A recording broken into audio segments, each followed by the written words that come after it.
Hi guys, this is C A Kshitij Gupta and you are watching Wealthy's YouTube channel.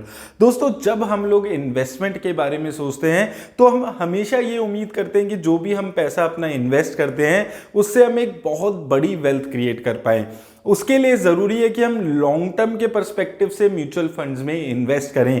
तो आज दोस्तों मैं आपको ऐसे 2 म्यूचुअल फंड्स बताने वाला हूं जिनमें आप इन्वेस्ट करके 30 सालों में 8 करोड़ तक की वेल्थ भी जनरेट कर सकते हैं। लेकिन यहां पर आपको एक चीज समझनी है कि ये दोनों ही म्यूचुअल फंड्स बहुत ज़्यादा रिस्क लेने वाले म्यूचुअल फंड्स हैं। तो अगर आप ज़्यादा रिस्क लेने वाले इन्वेस्टर हैं तो आपको इन म्यूचुअल फंड्स में इन्वेस्ट करना है। और दूसरी चीज़ आपको यहां पर समझनी है कि ये जो प्लान पे आज हम बात करेंगे, जो आपका कोर पोर्टफोलियो चल रहा है, जिन भी म्यूचुअल फंड्स में अभी आप इन्वेस्ट कर रहे हैं उनमें आपको वैसे ही इन्वेस्ट करते रहना है। बहुत ज़्यादा चेंजेस करने की ज़रूरत नहीं है। बस आपको महीने का 1000 रुपये एक्स्ट्रा इन 2 म्यूचुअल फंड्स में इन्वेस्ट करना है, लंबे टाइम के लिए उसको इन्वेस्ट करके छोड़ देना है। और अगर सब कुछ सही रहता है तो अगर आप पास्ट की इसकी इन दोनों फंड्स की 10 सालों की परफॉर्मेंस देखते हैं, वैसी ही परफॉर्मेंस ये कर पाते हैं, तो आप एक ह्यूज वेल्थ क्रिएट कर पाएंगे। अब दोस्तों, आपको हमेशा से एक चीज समझकर चलनी है कि हम यहां पर सिर्फ 1000 रुपए की बात कर रहे हैं, तो इसलिए हम बहुत ज्यादा रिस्क जो अपना ले रहे हैं वो सिर्फ महीने के 1000 रुपए पे ले रहे हैं। तो अगर ये बेट आपकी चलती भी नहीं है तो ये पैसा जो आपने इन्वेस्ट किया है, एटलीस्ट ये पैसा तो आप 20-30 सालों में रिकवर कर ही पाएंगे। तो दोस्तों, यहां पर हम अगर आप देखेंगे, अगर आप 1000 रुपए पर मंथ इन्वेस्ट करते हैं एसआईपी के थ्रू अगले 30 साल तक, और अगर आप इस पे 25% की रिटर्न पाते हैं तो आपको 8 करोड़ रुपए के यहां पर टोटल जो राशि है वो इकट्ठा हो जाएगी। तो यहां पर मैं 2 ऐसे म्यूचुअल फंड्स के बारे में आपको बताऊंगा जो अपनी जब से उनकी सिंस इंसेप्शन रिटर्न्स अगर आप देखेंगे तो लगभग 25% की रिटर्न्स ये म्यूचुअल फंड्स दे रहे हैं। अब इसमें आपको एक चीज याद रखनी है, ये जो 25% की रिटर्न है उसमें पिछले 1 साल की अंडर परफॉर्मेंस भी शामिल है। तो ये हम मार्केट की पीक पर बात नहीं कर रहे हैं जब मार्केट में ऑल टाइम हाई पे चल रही है, बहुत अच्छा सब मार्केट में चल रहा है। ये हम उस वक्त खड़े होकर बात कर रहे हैं जब 1 साल से स्टॉक मार्केट में रिटर्न नहीं दी है। तो आइए दोस्तों, एक बारी चलते हैं और देखते हैं ये कौन से 2 म्यूचुअल फंड्स हैं जो मेरे हिसाब से अगर आप इनमें थोड़ा सा अपना पैसा ज्यादा रिस्क लेकर इन्वेस्ट करते हैं तो आप एक ह्यूज रिटर्न्स यहां पर जनरेट कर सकते हैं। तो दोस्तों, पहला फंड जिस पे यहां पर मैं बात कर रहा हूं वो है आईसीआईसी प्रूडेंशियल टेक्नोलॉजी फंड। तो ये एक टेक्नोलॉजी सेक्टर का फंड है। अगर आप 1 साल की इसकी परफॉर्मेंस देखेंगे तो काफी खराब परफॉर्मेंस रही है, -19% की इसकी यहां पर 1 साल की रिटर्न रही है। लेकिन दोस्तों देखिए, हम जब लॉन्ग टर्म की बात करते हैं तो आपको एक चीज समझनी है कि लॉन्ग टर्म में टेक्नोलॉजी जो सेक्टर है वो अभी भी ग्रो करने वाला है। ऐसा नहीं है कि अब टेक्नोलॉजी सेक्टर फर्दर ग्रो नहीं करेगा। हालांकि 1 साल से अच्छी परफॉर्मेंस नहीं है, लेकिन देखिए एसआईपी करने का यही फायदा है कि जब मार्केट नीचे है, जब कोई फंड रिटर्न्स नहीं दे रहा है, तो आपको एक्स्ट्रा यहाँ पर यूनिट्स उस म्यूचुअल फंड की मिलती जाती है। तो मुझे अभी भी ये लगता है कि अगर आप लॉन्ग टर्म के पर्सपेक्टिव से सोच रहे हैं, अगर आप ज्यादा रिस्क लेने वाले इन्वेस्टर हैं, तो आप एक कुछ पैसा, वो पैसा जो आप बहुत ज्यादा रिस्क जिस पे ले सकते हैं, वो पैसा यहाँ पर आप इन्वेस्ट कर सकते हैं। इसीलिए हमने सिर्फ 500 रुपीज पर मंथ की यहाँ पर बात की है। तो अगर आप इस फंड की सिंस इंसेप्शन रिटर्न यहाँ पर देखेंगे तो आप देख सकते हैं 23% की रिटर्न इसने दी है। 5 सालों में देखिए आप 27% की रिटर्न है। और ये रिटर्न कब है? जब 1 साल से ये फंड परफॉर्म नहीं कर रहा है। तो वो चीज और ज्यादा इंपॉर्टेंट हो जाती है कि अभी भी लॉन्ग टर्म में एक शानदार रिटर्न्स ये फंड जनरेट करते हुए दे रहा है। तो अभी आने वाले टाइम में हो सकता है और 6-8 महीने, साल भर ये फंड परफॉर्म ना करे, लेकिन ऐसी चीजें ही अपॉर्चुनिटी आपके लिए क्रिएट करती है जब आप ऐसे फंड्स में धीरे धीरे अपनी एक्युमुलेशन स्टार्ट करें और अपना पैसा ऐसे फंड में इकट्ठा करना शुरू करें। अब यहां पर देखिए एसआईपी पे भी आप देखेंगे तो 5 सालों में 26% की रिटर्न ये फंड यहां पर जनरेट करते हुए आ रहा है। तो फंड ने काफी अच्छी रिटर्न्स दी है और टेक्नोलॉजी सेक्टर पर्टिकुलरली अभी भी लॉन्ग टर्म के अगर आपका टाइम हॉरिजॉन है तो एक अच्छी ऑप्शन हो सकती है। कंपनीज अगर आप देखेंगे तो देखिए मोस्टली सारी ही यहाँ पर टेक्नोलॉजी कंपनीज आपको देखने को मिलेगी। Infosys, Tata consultancy services, HCL, Wipro. तो मेजरली आप देखेंगे लार्ज कैप कैटेगरी की कंपनीज यहाँ पर देखने को मिलती हैं और आईटी सेक्टर की कंपनीज देखने को मिलती है। उसके अलावा भारतीय एयरटेल, पीवीआर जैसी भी कुछ कंपनीज ऐसी हैं जो आईटी सेक्टर से बिलोंग नहीं करती है, और एसेंचर जैसी एक फॉरेन इक्विटी की आईटी सेक्टर की कंपनी यहाँ पर मौजूद है। मेजरली ये फंड अपना लार्ज कैप सेक्टर में पैसा लगा रहा है, लार्ज कैप आईटी सेक्टर की कंपनीज में पैसा लगा रहा है, और काफी कम पैसा ये मिड कैप स्मॉल कैप में लगाते हुए चल रहा है। तो मुझे दोस्तों लगता है कि अगर आप 500 रुपए का रिस्क पर मंथ का इस पे लेते हैं और 30 सालों में ये फंड अगर अच्छी रिटर्न्स जनरेट करता है तो ये बहुत ज्यादा बड़ा रिस्क नहीं होगा सिर्फ 500 रुपए पे ऐसे फंड में लेने का। लेकिन उसके लिए आपको पेशेंस रखने पड़ेंगे अगर आप ऐसे फंड में इन्वेस्ट करते हैं, क्योंकि वॉलेटिलिटी बहुत ज्यादा देखने को मिलने वाली है।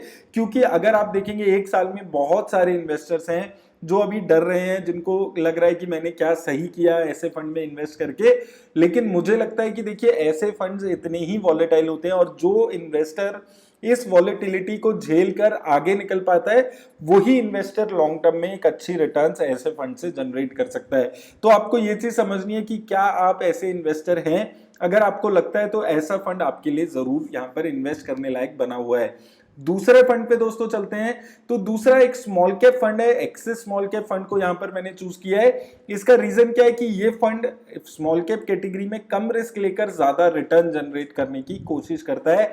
सिंस इंसेप्शन अगर आप देखेंगे 25% के रिटर्न इस फंड ने जनरेट किए हैं, और उसमें एक ऐसा साल शामिल है जिसमें इसने सिर्फ 5% की रिटर्न दिया। आप देखेंगे पिछले एक साल में सिर्फ 5% की रिटर्न है, यानी कि लॉन्ग टर्म के लिए अभी भी ये फंड काफी अच्छी स्टेबल रिटर्न्स लगातार जनरेट करते हुए आ रहा है। तो यहाँ पर देखिए 5 सालों में 21% की रिटर्न, 3 सालों में 29% की रिटर्न, और 5 सालों में अभी one of the best performing fund ये यहाँ पर चल रहा है।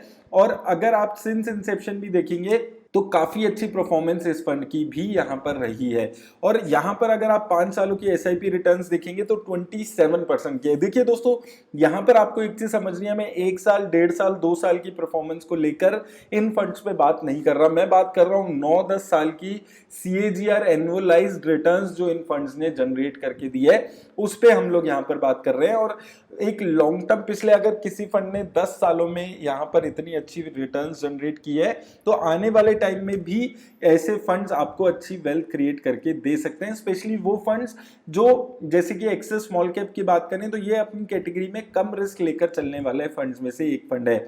मेजरली अगर आप देखेंगे यहाँ पर टॉप 10 में देखेंगे मेजरली सारी ही आपको स्मॉल कैप कंपनीज ही देखने को मिलेगी। Fine Organics, Galaxy surfactant, Narayana Hrudayalaya, brigade enterprise जैसी कंपनीज हैं।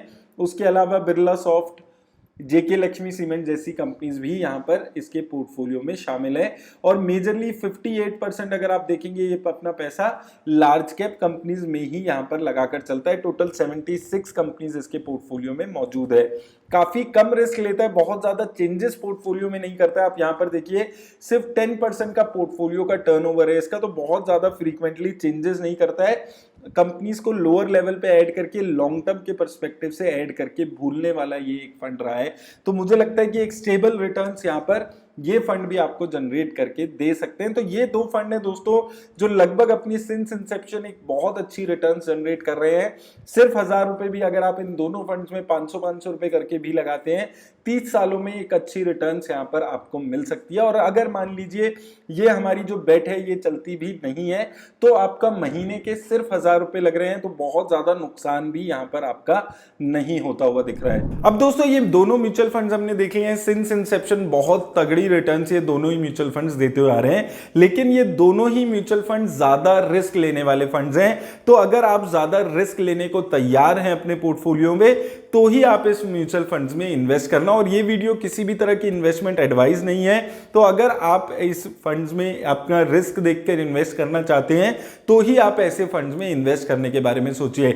उम्मीद करता हूं दोस्तों इस वीडियो से आपकी हेल्प होगी। मेरी तरफ से बस इतना ही, धन्यवाद। मार्केट में उठना और गिरना तो चलता ही रहता है, लेकिन अगर लाइफ में ऐसा हो तो नहीं चलता। हम सबको पता है कि कल किसी ने नहीं देखा और ना ही हम लोग देख सकते हैं, लेकिन हम लोग अपना फ्यूचर तो सिक्योर कर ही सकते हैं। So I am going to tell you about 3 reason why you should consider getting term insurance plan today. सबसे पहला रीजन अपने पेरेंट्स और अपनी फैमिली के लिए। जब भी हम टर्म इंश्योरेंस प्लान लेने के बारे में सोचते हैं तो हम अपने वाइफ, अपने बच्चों के नजरिए से सोचकर टर्म इंश्योरेंस प्लान लेते हैं। लेकिन आपके पेरेंट्स का क्या? अगर भगवान ना करे ऐसा कुछ हो, लेकिन कल को अगर आपको कुछ हो जाता है तब उनका क्या होगा? तो ऐसे में काम आता है टर्म इंश्योरेंस प्लान, जो आपके जाने के बाद भी आपकी फाइनेंशियल वेलबींग का ख्याल रखती है, आपकी फैमिली की, और आपकी फैमिली को सिक्योर रखती है। दूसरा रीजन अपने डेट पे ऑफ करने के लिए। अक्सर हम लोग अपनी पहली या दूसरी जॉब लगते ही अपनी ड्रीम कार, अपने ड्रीम हाउस के लिए लोन ले लेते हैं। बट अगर कल को आपको कुछ हो जाता है तो वो जो आपकी ईएमआई बच जाएगी लोन पे, उसका क्या होगा? उसके लिए काम आता है आपका टर्म इंश्योरेंस। टर्म इंश्योरेंस में जो आप सम एश्योर करते हो, उससे आपके जाने के बाद भी आपके पेरेंट्स, आपकी फैमिली, वो जो आपका बचा हुआ लोन है उसको उतार सकती है। इसलिए टर्म इंश्योरेंस लेना आपके लिए बहुत ज्यादा जरूरी है। और तीसरा रीजन है रीजनेबल प्रीमियम। जब हम यंग और हेल्दी होते हैं तो बहुत सारे इंश्योरर्स हमें काफी कम प्रीमियम पे एक अच्छा खासा कवर दे देते हैं। आप 1 करोड़ तक का इंश्योरेंस करवा सकते हैं 1000 से 1500 पर मंथ में। और हम सबको पता है ये बहुत ही लो कॉस्ट है, लेकिन जैसे जैसे हमारी उम्र बढ़ती जाती है ये जो प्रीमियम का अमाउंट है ये भी बढ़ता जाता है। तो इसलिए आपको एक सर्टेन एज तक इंश्योरेंस लेना बहुत ज्यादा जरूरी हो जाता है। So if you are interested in taking a term insurance plan, I will highly recommend you to talk to Wealthy's trusted wealth partners. They provide free consultation and spam free advice. तो Wealthy के wealth partner से consultation book करने के लिए मैंने link description में आपको दे दिया है। आप जाकर अपने टाइम के हिसाब से उनसे मीटिंग फिक्स कर सकते हैं, अपने सारे डाउट्स उनसे क्लियर कर सकते हैं। और एक चीज मैं आपको बार बार बता रहा हूं कि ये जो कंसल्टेशन है ये बिल्कुल फ्री है, एकदम फ्री ऑफ कॉस्ट है, आपको कोई भी पैसा नहीं देना होगा। तो आप अपने सारे डाउट्स यहां पर जाकर क्लियर कर सकते हैं। तो आज ही अपनी कंसल्टेशन वेल्दी के वेल्थ पार्टनर्स के साथ आप फ्री ऑफ कॉस्ट बुक करें। Think wealth, get wealthy.